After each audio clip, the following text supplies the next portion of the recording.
Hello and welcome, dear viewers, to a brand new episode of your show, The Untold. My name is Daij Al and I'm here with my colleague Fatma Al Awadi. How are you doing today? Thank you for saying the name of the show correctly, unlike what I did just then. Thank you very much, Daij. Yes, today we have our special episode for the special guest that we've Yes. had before, Mr. Abdul Kareem, Akram. Abdul And Kareem, he's an amazing guy. yes, he is. And the way he tells you the story, even our producer was very interested in his stories, Yes, right? we were About all food interested. blogging and all. Yes, yeah. So we And can't the way he explores Kuwait, more than Kuwaitis. I mean, now after meeting him the previous episode, Yeah. I started, wandering around and trying uh, to discover the hidden restaurants here in Kuwait. Definitely, and, yeah. so many cool things. And also, he had a beautiful story. So today we're gonna have him again. Yes. And hopefully we get to know more about him and more about his discoveries.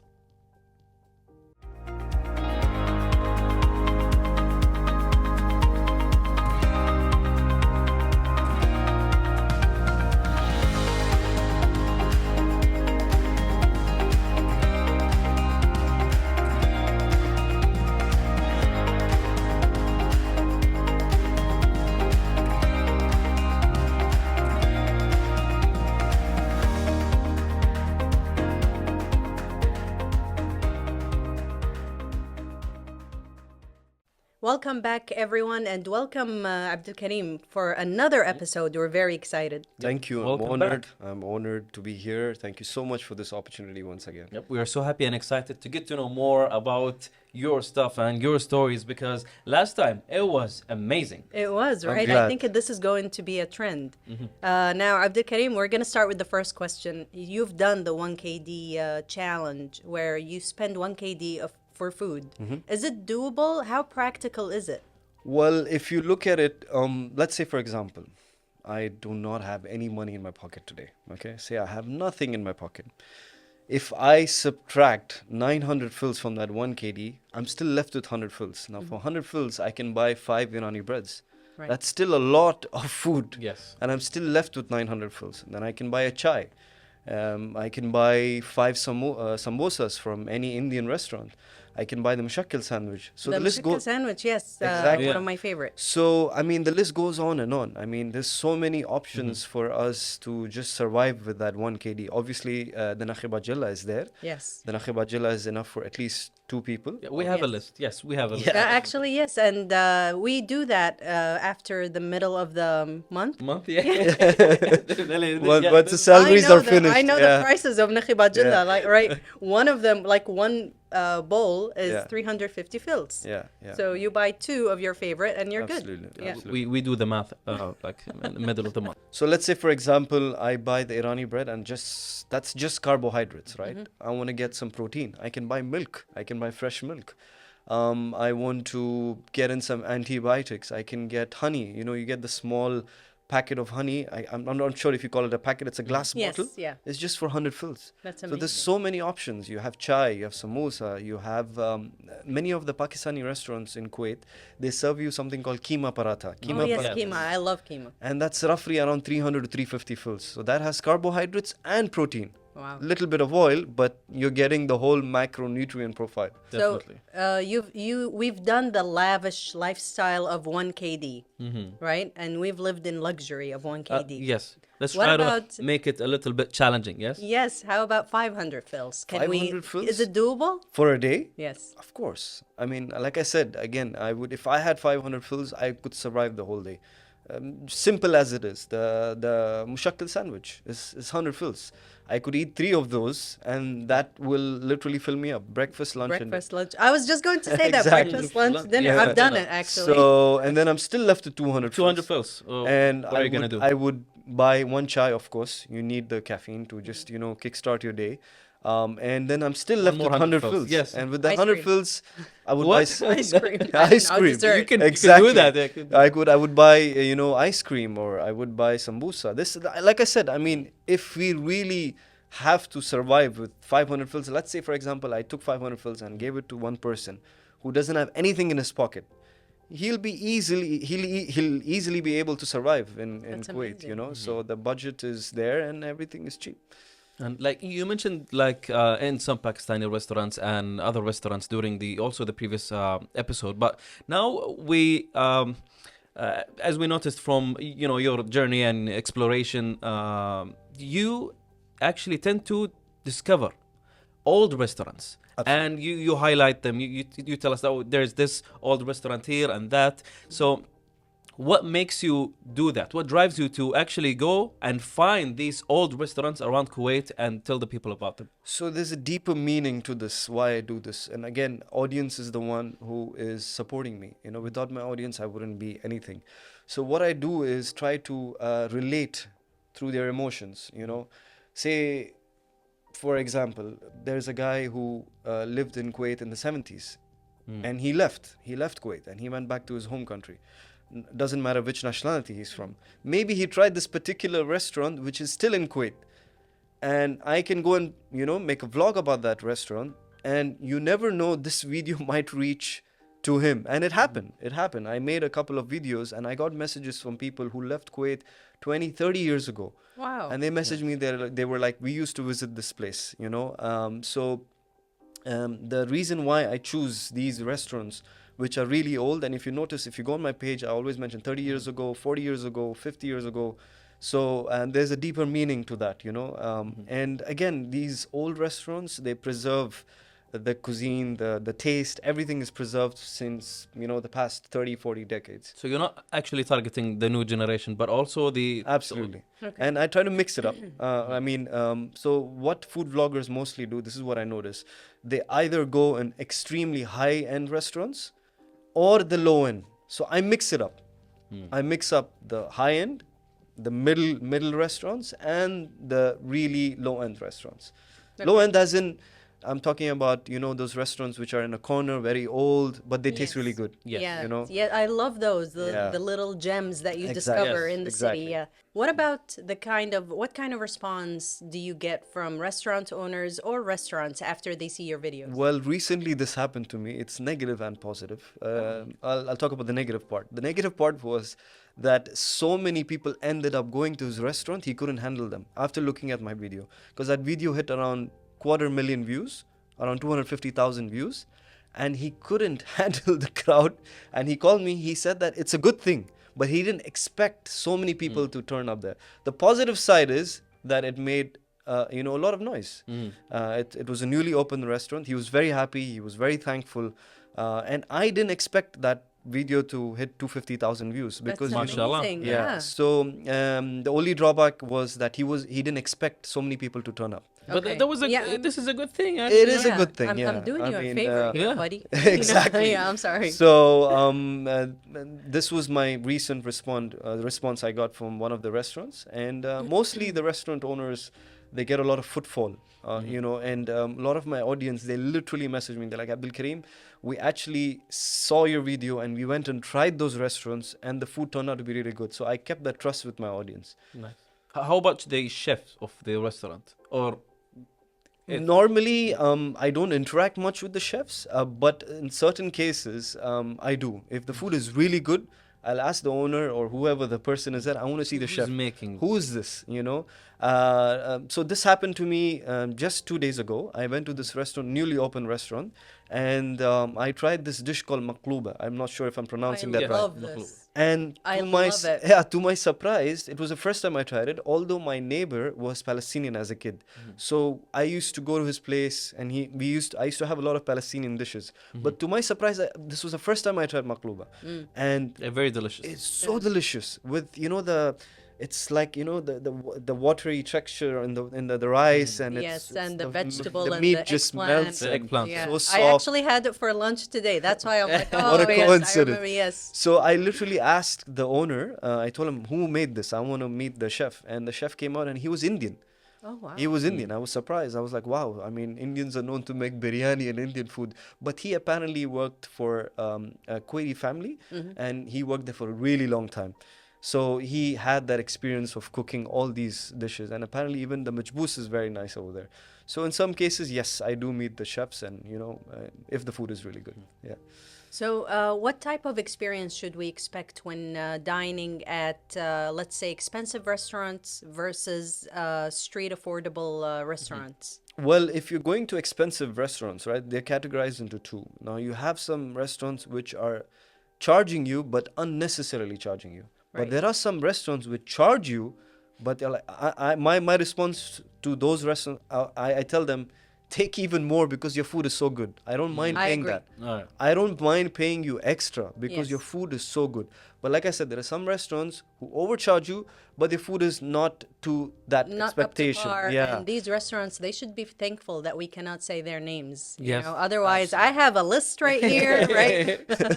So I agree. But a lot of people, a lot of my audience also, they mostly the expat audience follow my page, right? Mm-hmm. And I have a lot of Kuwaitis also following my page. But the expat audience, they look for something, a little bit affordable. Affordable. Okay. But I try to tell them, hey, look, spend a little bit more money and get good quality food. Because there are restaurants out there which give you very, very delicious food. Like I said again, it doesn't matter. Take more money, but the food should be good. Yes, as long as they keep the quality. You know, this is one of the things that I love about the good restaurants. Yeah. Yes, if it costs me an arm and a leg, I'm not going there every day. But at least every time I go there, it's the same quality, the same, Yes. Yeah. clean atmosphere. And you have to clean- pay this place a visit again because it's Yes, it's good. It left a very good impact Impression, or yeah. yes, Yeah, impression. yeah. Yeah. All right, so let's talk about the you being a perspective of an expat here in Kuwait. So basically, how can you balance between embracing Kuwaiti culture and staying true to your roots? Well, that's a very good question, actually. I mean, I'm culturally mixed up. I tell people I'm culturally mixed up. Why? Because I'm Indian, born and brought up in Kuwait, went to Indian school, and majority of my neighbors were, Kuwaitis. And I had, like I said in my last interview, I had Palestinian, Lebanese, and I grew up around that Arab culture, right? So I got kind of mixed up. And to a certain point in my life, I was like, what am I doing? What should I do with my life? And then I realized that many expats in Kuwait, you will see them, oh, I want to, move to the Western countries. I want to do this. I want to do that. But the reality is that Kuwait has so many blessings that we cannot imagine. And I started to embrace that. I started to blend in, and I started to blend in very nicely into the Kuwaiti culture. And many of my habits are like Kuwaitis. Many. I can name a list of my habits. So I've blended in. This is my home. Kuwait is home for me. And I'm happy. That's the most important thing. The most important thing is that you have to be happy. Make Alhamdulillah. use of what you have. Yes. Make the best out of what you have. So yeah, to answer your question, that's how I manage everything. All right. So, what about your perspective as an expat when it comes to viewing Kuwaiti cuisine? Sorry. How do you think your cultural background influences your explorations? And let's not kid ourselves here. Indian food is the best food ever. Yes. Okay, everyone have my here, vote. every Yeah. one of us knows You have that my Indian votes, food, 100%. right? Yeah. So how do you say, okay, for example, I have the best food, which is Indian food, but hey, this food is also good, like the maqluba that you Yes, mentioned. yes. So how does it affect or influence your exploration? Me personally, I'm a fan of in terms of Indian food. Now India is big, like it's a very big country, right? Now there's so many cultures. The South Indians, they have different dishes. The North Indians have completely different dishes. For example, Kashmir. I went to Kashmir last year, and I was surprised. I was like, this food is different. It's strange, the way they cook it, And I was surprised that this is part of India. Now you go down to the south, we eat idli, dosa, vada. It's Right. mostly vegetarian. Now you go up the north a little bit in Punjab, they eat heavy food, meat and chicken with, yeah. with butter. Yeah. And Punjab shares the culture similarly to Pakistan. Me personally, I like that food of India, Punjab and Pakistani food. Even though you're from the Exactly. South. I'm from okay. the south. Yeah. I love South Indian food. If you've tried dosa, I don't know if you've tried dosa, but if No, you want to try real dosa, it's not in Kuwait. It's in India. You have to go to India. And Our next episode shall be in India. exactly. So, I mean, like I said, again, the Goan dishes are different. The Goa is at the beach. Portuguese ruled Goa for a lot of years. It was affected, yes, Exactly. by the cuisine area. So every state has a different cuisine. Now, coming to the Kuwaiti cuisine, one thing only, majboos. Majboos, nothing else. And you know what? Let's also like talk more about food, but and after Majboos. this Okay. quick break, dear viewers. Perfect.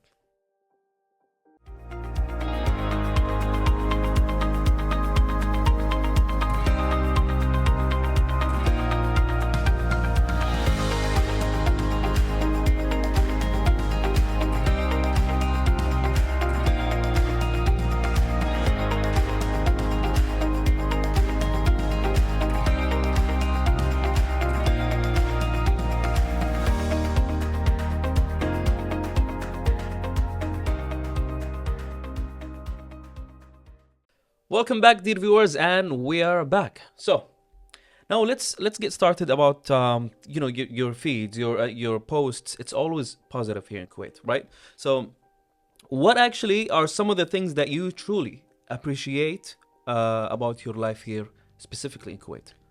Starting off, I have a list, obviously, but starting off from the safety. I mean, I'm a father of two.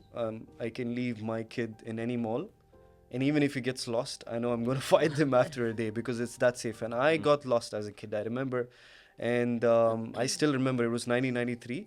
I have vivid memories of I was at the police station and the police officer, he put me on the desk and he gave me a chocolate and he was talking to me nicely, and within an hour, like, my parents found me and I was back home. So Alhamdulillah. coming to the safety part, alhamdulillah, yani Kuwait is a very safe country. Yeah, we actually sleep and sometimes we forget to lock the doors, but it's Yes. okay. It's totally fine. I keep my car Alhamdulillah. open most of the time. Sometimes I leave my laptop there and alhamdulillah, there's nothing to worry about. Number two is that I'm Muslim and I can practice my religion very peacefully. I can stop by anywhere and I can pray, and that is the most important thing as being a Muslim. Number three, obviously the food. I've traveled to a lot of countries. I'm an ex-aviation employee, so I travel to a lot of countries. Even the burgers, the rice, the everything, the food, the quality makes a difference. I didn't travel the world, but I know people who traveled the world and they came to Kuwait. I know my friends, they tell me that there's something about Kuwait, the food about Kuwait. Even when they taste some of the food over here and they compare it with many of the Western countries, Yes. there's something about Kuwait. So the Something. franchise, in Western countries, the same franchise here, but the food is different. Different. Yeah, definitely. I'm trying to figure that out. How is it possible? What's happening? I'm trying to go quality in. of Well, I will Yeah, let yeah. you know when we figure that out. Please, Because we yeah. don't know. So, that's that. And in terms of if I compare with any of the other Gulf countries, Kuwait has a comparatively lower cost of living. So as an expat, I can live a comfortable life, a good apartment, drive a nice car. I can drive a lot of cars here. I have a friend of mine who changes his car every 1 year. At a time he'll be driving a Dodge Challenger, then he'll buy a Tahoe. And I asked him, why do you do that? He's like, cars are cheap here. You can drive all these fancy cars. So you can drive good cars. You can live a lavish life if you want to. You can travel the world. The tickets are cheap from Kuwait. If you want to go to Thailand, the ticket is very cheap. yes. So there's a lot of things which you have to be, very Thing that we thankful, appreciate. We're appreciate. thankful, yes. Yeah. Abdul Kareem, when I saw your videos, one feeling I got for sure, I felt ashamed actually. I was sitting there and thinking, I need my sushi, I need my this, I need my that, and then I see his videos, Abdul Kareem's videos, and I go like, we are so fortunate that have- I was so angry when I didn't get my sushi or my whatever plate I needed. I was like, I don't need it, I want it. So that was the feeling that I got. I think I was ashamed of my thinking or my perspective, and you actually changed that, and I thank you for that. What do you have as a goal for the future of your media presence, social media presence? Well, for me right now is obviously there's so many restaurants I still need to cover. There's thousands of restaurants in Kuwait which are still not covered, and that's one of my main goals, to cover those restaurants. Obviously, I would love to travel and try different cuisines from different countries, mostly the Indian subcontinent, because the food there always resonates to the audience. Somehow those street foods always gets you the best views. And even on my vlogs, anytime I make a vlog for a local restaurant, the views shoot up for some reason. If it's a fancy restaurant, yes, I do get the views. If the Well, you get more with the With the local Local little restaurant. street vendors, And right? I did that 1 KD video with Mr. Taster, and he himself told me that he went to Italy and his views dropped. But when he goes to India and Pakistan, his views shoot up. Wow. Yeah, surprising. Maybe And because of the community again also. The community and people are culturally aware now. exactly, You know? exactly. So that is one of my goals. Hopefully, inshallah, I would love to travel the world and make content all over the world. And moreover, I would like to even start my own YouTube channel as well. Yeah, Again, good luck. handling Yeah, all you these should. channels. It's a good Yeah, idea. you should. So that is on my goals list as well. And yeah, simple as it is, I know where I'm heading, and I think that should be. That's more than amazing, enough. mashallah. Nice. All right. Can you like share with us some positive or interesting experiences you have had as a result of your social media work, other Well- than being here? Well, so in terms of having the social media setup, being a vlogger, I can confidently say that, God forbid, and and again, I tell this to any employee, 9 to 5 employee, a job is good, having a job is fantastic, but God forbid, if somebody loses their job, what are they going to do? And that's what people are not prepared for, and I am blessed that I have something that it could at least, help me, make some money, pay my bills. I have Yes. family to support, and it is so easy that anybody can become a vlogger today. Anybody, you have it right in front of you. I mean, you need a phone, Just a phone. just an app, a normal application. Go to YouTube. There's thousands of videos. They can teach you how to edit, how to make videos, Exactly. And which equipment's the cheapest to the most expensive. Exactly. And and people have become particularly not just in I know in Kuwait and for example in India have become millionaires by becoming bloggers on on social media. So I tell this to people, make use of social media in a positive way. I know there's a lot of negative stuff about social media, but there's a lot of positive stuff about it as well. There is. Because almost 70 to 80% of the world is on social media today. Yes. So why aren't we, on social media and make the best out of it? That's amazing. So, Abdul Kareem, you've mentioned that 70 to 80% of people are on social media and they're active. What about the classic media? When we talk about the TV, radio, do you still watch them? That's such a good question. I went to a salon the other day, and if you go to the salons in Kuwait, you'll normally find, the dish TV, over there. Now, this Turkish salon, he did something so different. I was shocked, and I actually asked the guy, "How did you come up with this idea?" You know what he did? He put up reels on the TV, reels, Oh, YouTube reels. It's a good idea. And and it they is- just keep on like It's kept changing. Then I Refreshing. went back home, and it's a dopamine hit. I personally, cat videos, food videos. believe it or not, I was telling this to my wife the other day. I've stopped watching TV, to be very frank. I'm just on social media, YouTube, social media, and reels. Think about it. When was the last time we actually sat and watched TV? Even I mean, I watch my episodes on KTV I do that at the gym because So, we have just to catch my mistakes, I mean, that's the only. Yeah, I have to be honest. I, mean, don't watch TV But anymore. you know what? There's a good way to watch TV right now because we have an application for the ministry that we can actually watch the Yes, that I channels. have. Oh, yes, lovely. definitely. But I didn't is know it that. because we're employees here? Is it because we are in the media working? No, actually, I mean, enjoy. If you were working in, let's say a bank, would you watch TV? Or is it because See, we're. if you want to catch the news, then it's Well, the yes, TV, yeah. right? More Yeah. convenient. Sometimes social media, but most likely they're like false.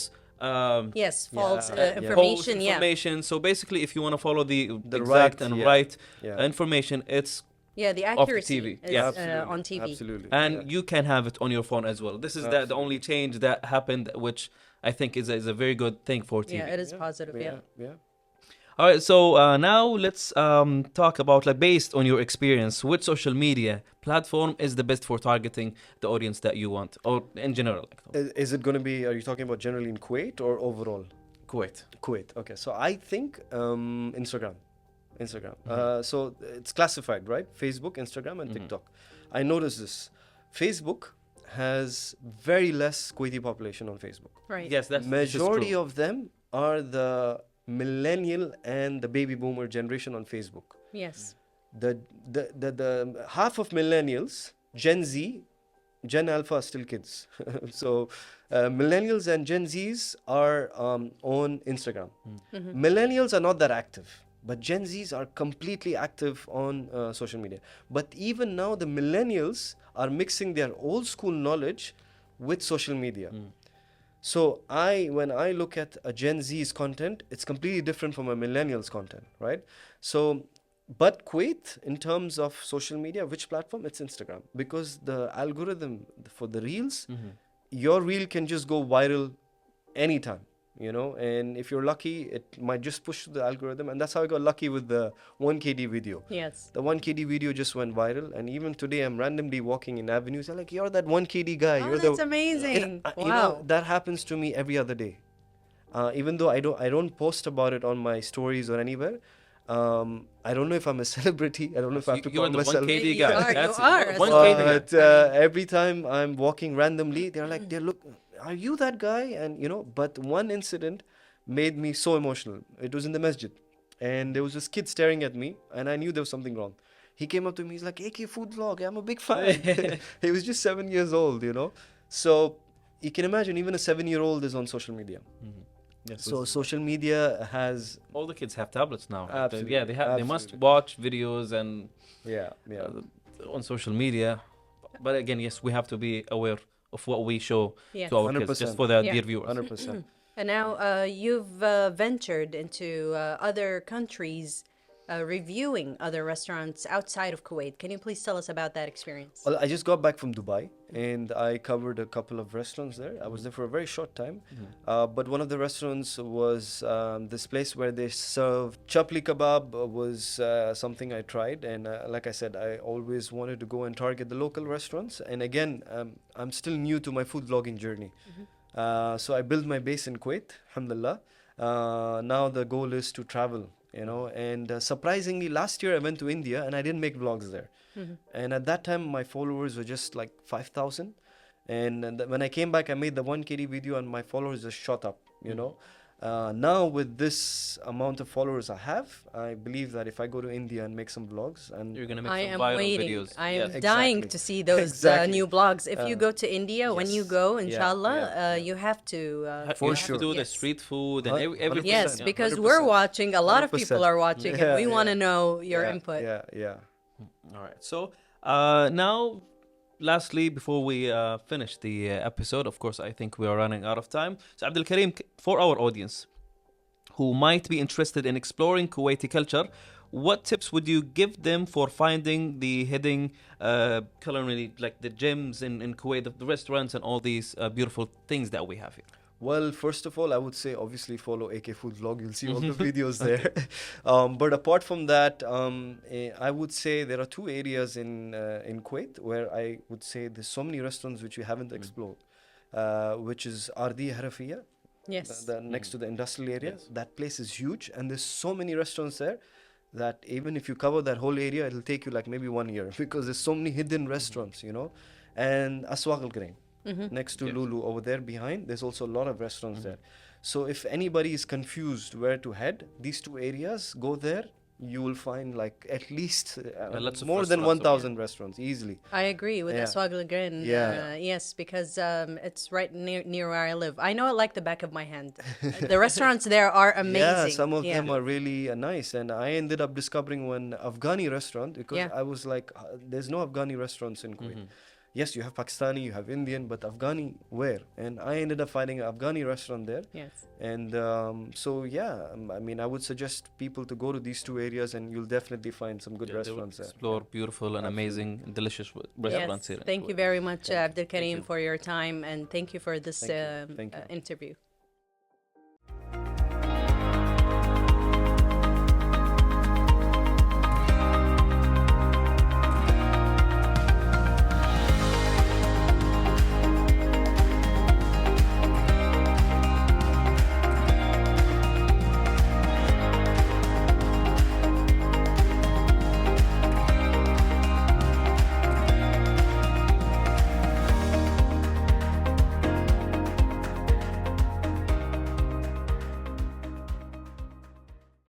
All right, so this was all the time that we have for today's episode. Unfortunately, I was actually very interested in Abdul Kareem's stories, and it was such an amazing interview. I enjoyed Definitely. the first one, and I definitely enjoyed the second one. Yep, I agree with that as well. It was very beautiful, and we hope you, dear viewers, as well enjoyed this episode. And yes, that's the end. So we hope you enjoyed it. Stay safe, and we hope to see you again in the next one.